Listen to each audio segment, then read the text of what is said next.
Record. Salam alaikum, Munir. Good morning. How are you, sir? Alaikum salam. Good morning to you as well. I'm good. How are you? I'm good, man. Well, good afternoon, I guess, for you guys. But It is. you live in the US as far as your work goes, so let's just get I over do. that hurdle once and for all. I do. No problem. No problem, man. I can adjust to that for now. We'll see what the future will bring. Yeah, for sure. Okay, so let's do this. We're gonna present, we're gonna become more professional. We're moving in a direction of people's standards and expectations going up. So every day we're gonna come with a nice presentation recapping the day before. And without further ado, let's go. I did make this last minute, so if there's anything wrong with it, it's Munir's fault. Okay, see that right there. There's already a little thing wrong with it, but it's all right. It's all right. We go along. Okay. So let's load all of this in and then we'll go that way. So yesterday, go ahead and recap this for us. Yesterday, our dispatch, a wonderful dispatch team placed 530 bids and we got 53 loads, which is 10.90. I don't know why 19, but should be just 10% win ratio, no? All right, 10.19 bid win ratio. So once again, The math's not mathing, but it doesn't matter. math's The not my details don't the, matter. the details. The devil is in the details, as they say. So let's not dwell on details. So 42 drivers were booked. So the very good thing about yesterday was that 11 drivers actually got the load, two loads yesterday. No one, but two loads. We had 7 drivers not booked, but in reality, I checked, like for the drivers that were available for the entirety of the day since the morning, we had 3 drivers not booked. And two of them had a peculiar story behind it, and one of them was actually Apology's brother in Mississippi, not booked yesterday for the entire day, and he's a top priority. Um, so out of the loads that we booked, we had 618 was the average load pay. So I would say yesterday mid-size loads were popular. So loads from spanning from 500 to 700 miles in distance. So overall, it was a good day compared to what we had last couple of weeks. This week has started well when it comes to load wise and the pay wise for our drivers as well. Might be a solid week, but by the time we finish it, excited about it as well. Yeah. Yeah, we're gonna improve the presentation on this, but I think this gives people kind of a better idea. And next slide, we'll actually dive into the drivers who were not booked, and then you can kind of break that down because I do think some of them had a unique reason for not being booked, just their. Yeah, I can just comment on 3 guys that had pit or prime idle time at the end of the day because last night I stayed later and I saw at the end of the Okay. day we had 3 guys, one in Washington, one in St. Louis, and one in Mississippi that were waiting for a long time, meaning they Yeah. had a PIT longer than one day or longer than 10 hours. The one in Mississippi, everything was fine about that guy. We were just unlucky not to book him. The loads out of Mississippi were not really going in our favor. But he was booked this morning. I think one of the first Nice. guys that was booked. His name is Cedric. So, hey, The Cedric, entertainer or the driver? the driver. Yeah, Ah, he was booked from Mississippi to Texas, if I remember correctly. Then nice. we had a guy in Washington. Washington is as tough as it is always. He was bidding. He's on himself all the time. Although his bids are very good, actually under BHX suggested rate out of Washington, but Damn. out of Washington is really difficult to book a driver. We did advise him if he wants to move down south to Ah, man. California. Also, we had a booked load in brokerage that we offered to that driver, but it was a local load that he was unwilling to lose his time over it. It was Yeah. local Washington to Washington load. And that was the second guy. And the third guy was in St. Louis, Missouri, also full self-dispatch bidding on himself. But he had a very good last week and he was not really bidding yesterday, but he was available, but occasionally bidding, I would say. Everything Yeah. else was 3, 4 hours of so drivers that went in service afternoon yesterday. And this is just people who are have those home. They're probably at home, just relaxing, not eager to get a load. Is my guess. Yeah, 318. Yeah, he's been on himself mostly. 619. He got that PIT is wrong there. 100%. We need to see what's up there. He got in service this morning after being not in service for longer than 24 hours.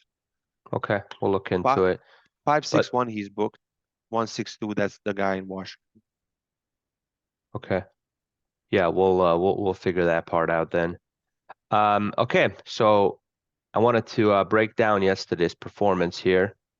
Omen had 74 bids, 58% follow-up ratio. So after we place a bid, we send a customer or broker follow-up email. Typically, we wait 1 or 2 minutes, and we just ask them, do you have a lower bid that we need to compete with? Did you get my bid? Can we book this? He booked 5 loads, $449 revenue per load. Second place was Mohammed with 196 bids, 45% follow-up ratio, booked 20 loads and 578 per. And then the number one is Haris with 203 bids, 60% follow-up ratio, 21 loads and $702 revenue per load. This is driver revenue per load. Only thing I'm going to add is with Ahmed, he has a bunch of other tasks he's assigned to. He's covering the brokerage side. He's doing a lot of these. Sorry, I had a phone call. He's doing these morning phone calls, so he is. That's a lot. That's the reason that his numbers are what they are. Your audio is breaking. Is it back now? No, it's like it's breaking all the time. Okay, let me see.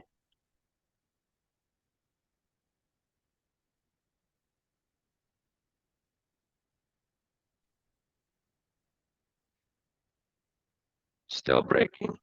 Yeah. You can pause there if you want, just for us to figure this out.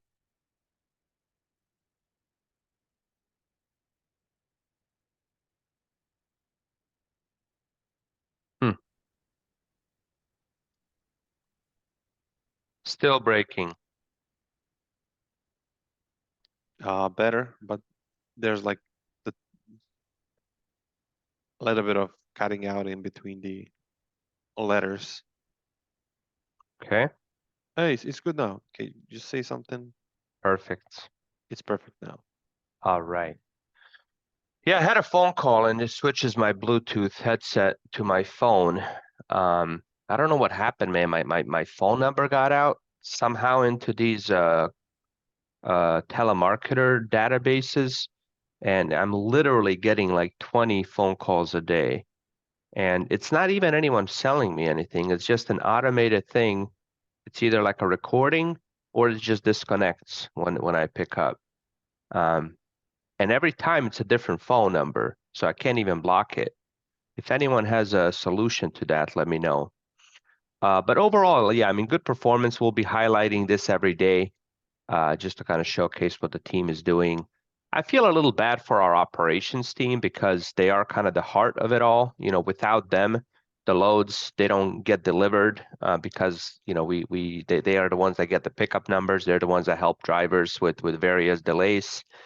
And oftentimes, the cleanup crew, they don't get they're like the guys that make the assists, or they're like the defensive midfielders that they don't assist nor do they score or whatever, but they are integral Right, part of the team. right. That's indeed correct. Okay, so this is last week's performance, 96% on time. We had as a fleet 15% late arrivals. So we had 232 loads, 417 stops. 35 of them were late. 20 of those were justified, meaning that it was a valid late arrival.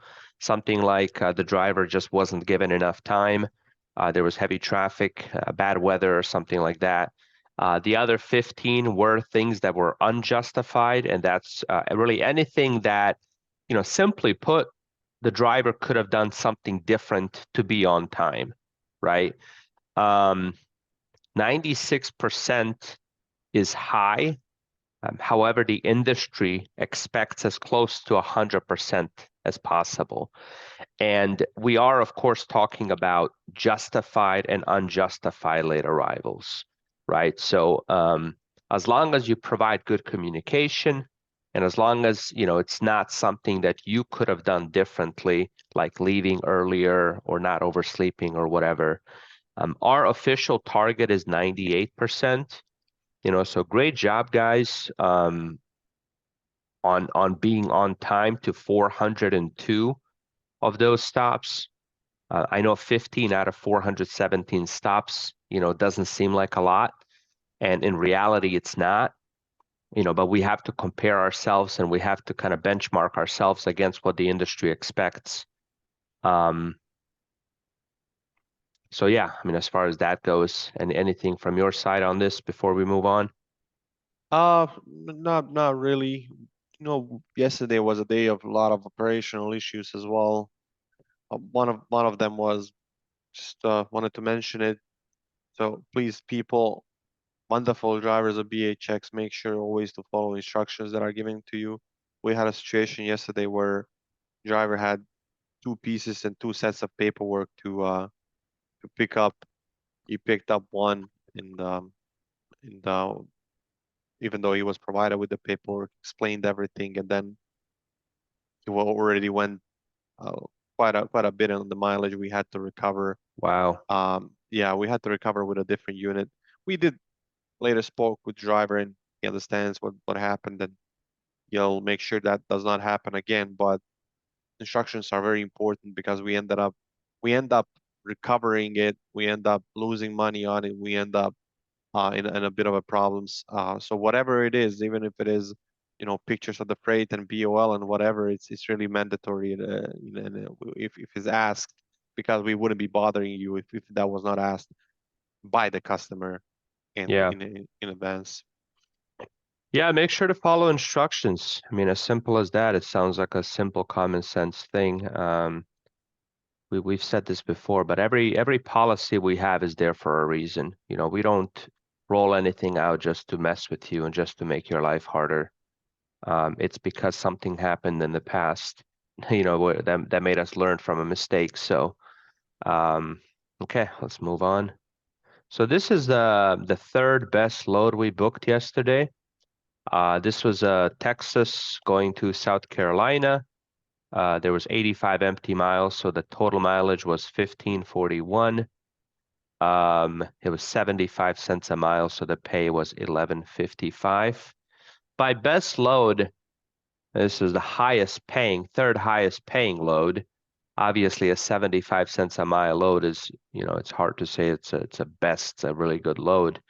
But out of this area, I mean, this is just what the expectations are. Especially this part of Texas. It's kind of Right. a goofy part, right? It is usually drivers. Usually, when I say usually, it's every now and then they need to relocate either to El Paso or sometimes even to Dallas from Mm-hmm. Odessa, Texas. Yeah. That's quite a mileage. Yep. Okay, number two best load was a Wisconsin to Texas. So this was 1346 on the mileage total and 85 cents a mile at 1150 on the pay.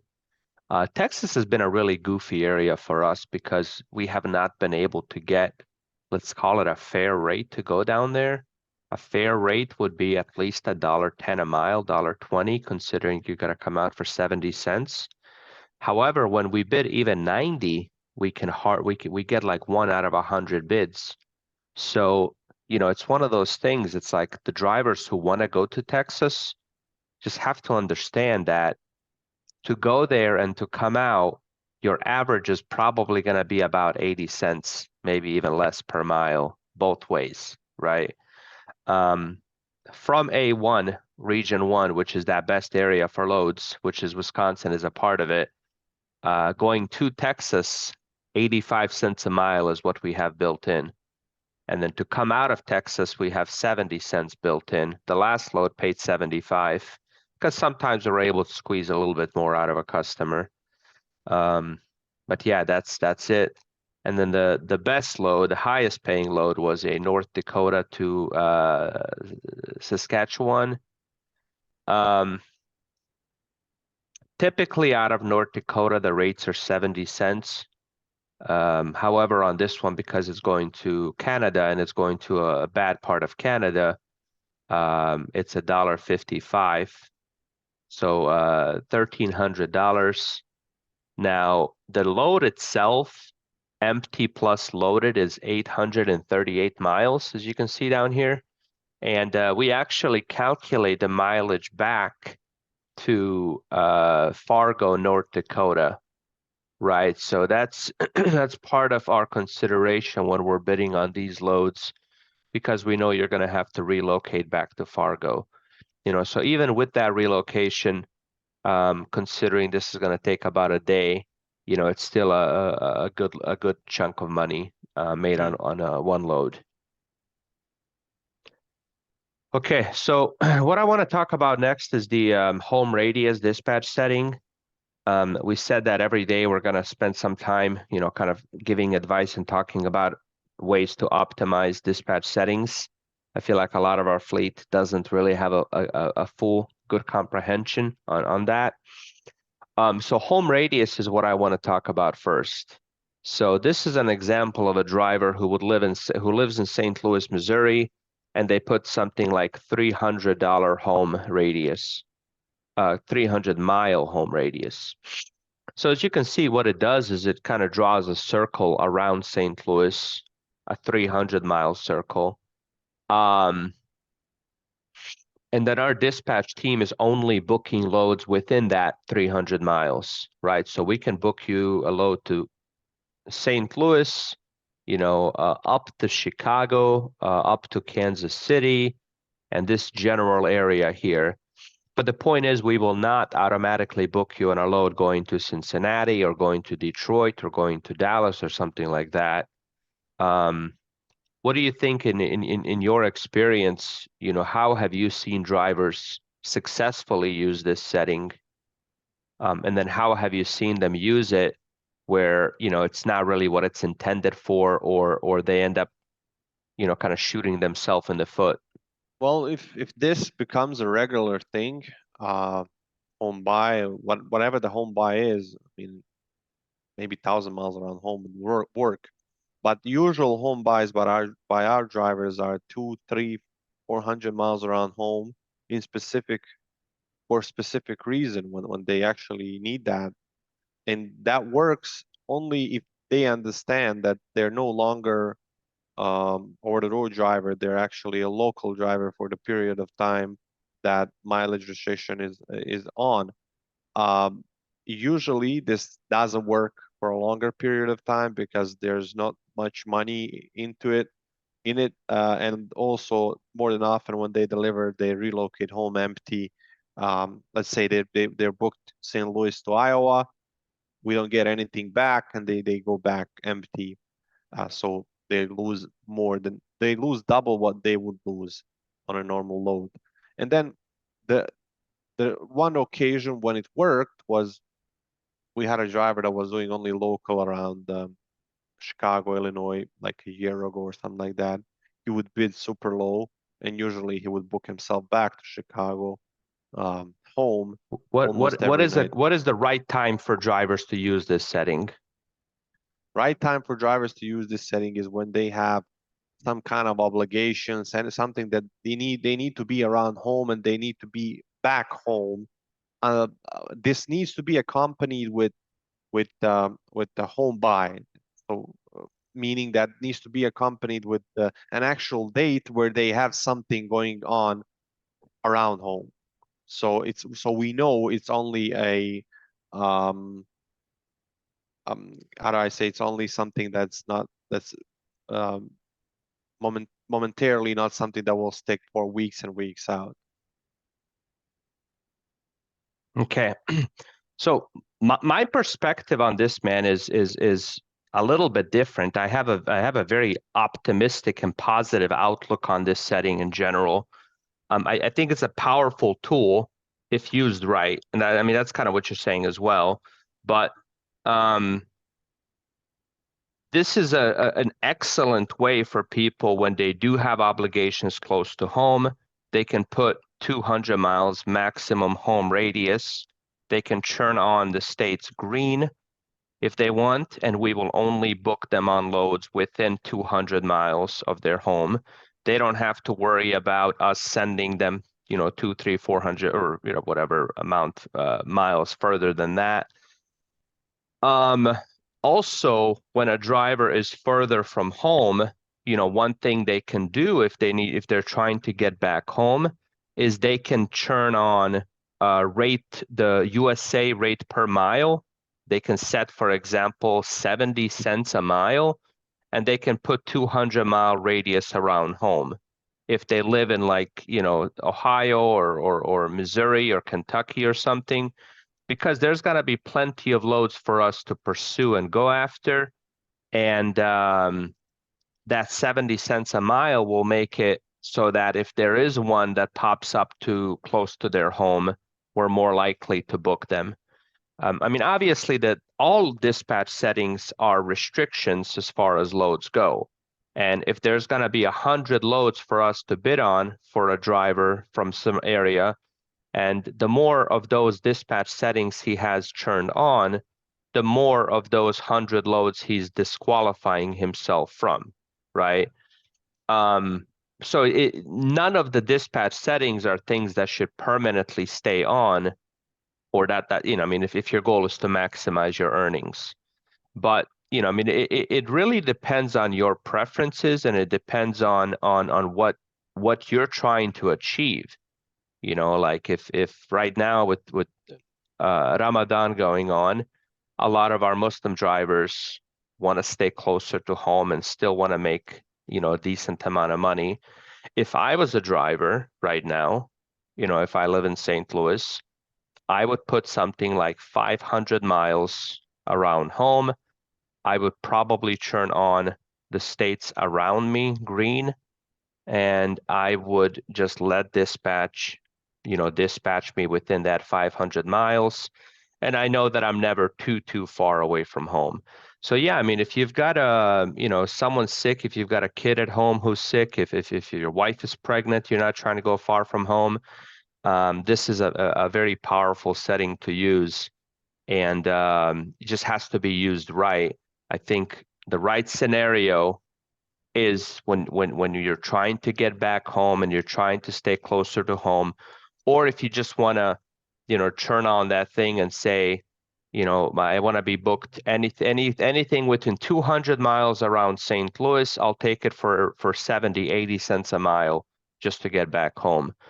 That's a very powerful way to get booked to a load around your house. So that's, I think, it on the slideshow. Let me see. One more quote here. We're all on the same team. Without drivers, dispatchers cannot get paid. Without dispatchers, drivers cannot get loads. Be patient with one another. Always treat each other with respect. Someone famous said that. Yeah, we're in a high pace, high stress environment, drivers and dispatchers alike. And it's important not to lose focus of that. We're all on the same team here. It doesn't help anyone, when people lose patience with each other. And if a dispatcher is asking a driver a question, it's not just to provoke them. If a driver is asking a dispatcher a question, it's not to provoke them. Sometimes in logistics, the idea that like we're not all on the same team is there, and I think it's very important for us to never lose track of that. That's it really for me. What else do you have going on? Well, I don't have nothing specific, guys. Whoever is watching this, leave comments out there. Leave if you have any idea what you want us to include from the numbers or something like that. Please do. We'll try to improve our overall setting and the way we conduct these. I don't know if my screens are tripping up, man. I cannot stop the recording. So I don't know if I'm gonna have to restart the computer and lose track of everything or lose this. So we'll see what happens. Let me try to unplug my HDMI cables, plug them back in and see if that helps. But this is a weird one. Can you still hear me? I can.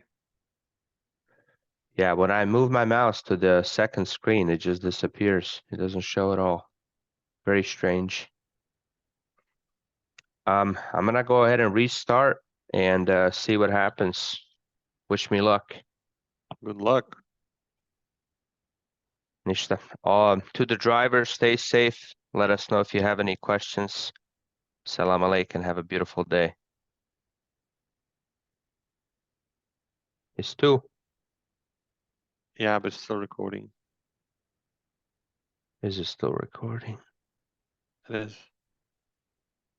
Yeah, it doesn't even show me that it's recording anymore. Okay, let's try this.